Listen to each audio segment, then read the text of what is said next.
ganito ako mag-marinate ng chicken para sa sweet and sour. So, lalagyan lang natin ng patis. Maliit lang guys, konti lang. Tapos, black pepper. At saka, itlog. Actually guys, isang itlog lang yan. Pero, iwan ko bakit dalawa yung yellow niya. Malaki kasi. At, lalagyan din natin ng pinaghalo kong cornstarch at saka all-purpose flour. Ayan. Tapos guys, i-mix lang natin. Iyan naman natin to guys. I-marinate lang natin to ng mga 15 minutes guys. Hinanda ko lang para sa hapunan namin mamaya. Sa ingredients naman guys, ito lang yung in-slice ko.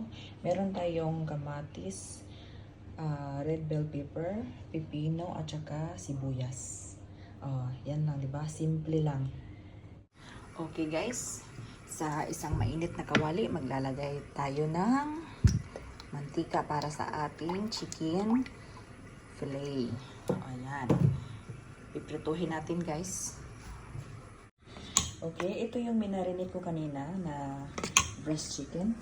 So, parang mainit na yata itong ano natin.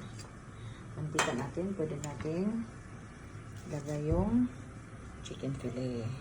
Ayan. Isa-isahin natin yan. Ayan guys. Ayan guys. Titingnan natin.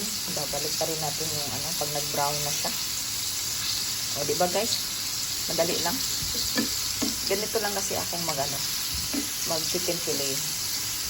Yung chicken fillet na masarap talaga at saka crunchy. Pag maluto na. Ayan. So, sana po ay nagustuhan niyo tong video na to. At sana po ay nakakatulong po ako sa isang maliit lang naman na idea.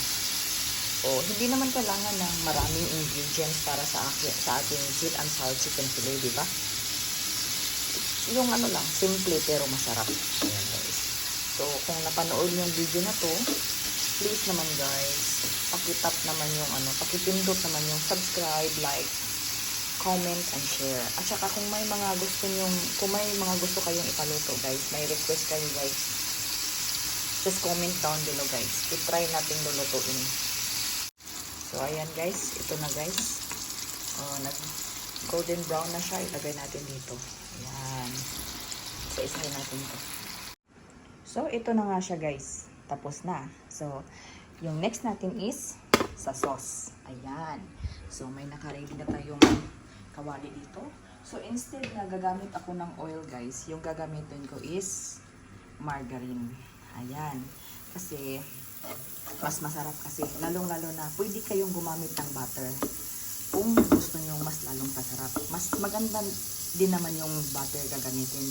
Kasi wala kaming butter dito. So, margarine lang. Ayan. So, ayan na guys. Natunaw na yung margarine natin. So, ihahalo ko to. Ito lahat, ipagsasabay ko itong pepino, sibuyas, kamatis, at red bell pepper. Ayan. Kasi, nagmamadali ako. Pero, hindi pwede naman guys, isa-isa din. Pero sa akin kasi, pareho lang naman. Ayoko kasi ma-overcook yung ano, ganyan lang. Mekos. Oh, ayan. So, ayan na guys. Ayan. So, saka natin ilalagay itong sauce natin. Ito yung sauce ko guys, is pinagsama kong tomato sauce at saka sweet chili sauce. Ayan, yung gamit ko is ito. Ito yung gamit ko guys, tomato at saka sweet chili sauce na Thailand style. Diba? So, balik tayo ulit. Ganyan lang guys, ganyan lang. Tapos pag ihalo na, ihalo natin tong manok na niluto natin ganyan. So, ayun guys lang. Nekas. Tak. O diba, ang hirap mag-video tapos nagluto ka. Gusto ko. Kung alam nyo lang yung pawis ko ngayon, ang dami ko ng pawis dito, pero laban lang. Ayan. Diba guys? Maganda yung ano niya, diba? So, papatay na natin tong apoy. Tak. Ready to serve na guys. Ayan na guys. Ayan, diba?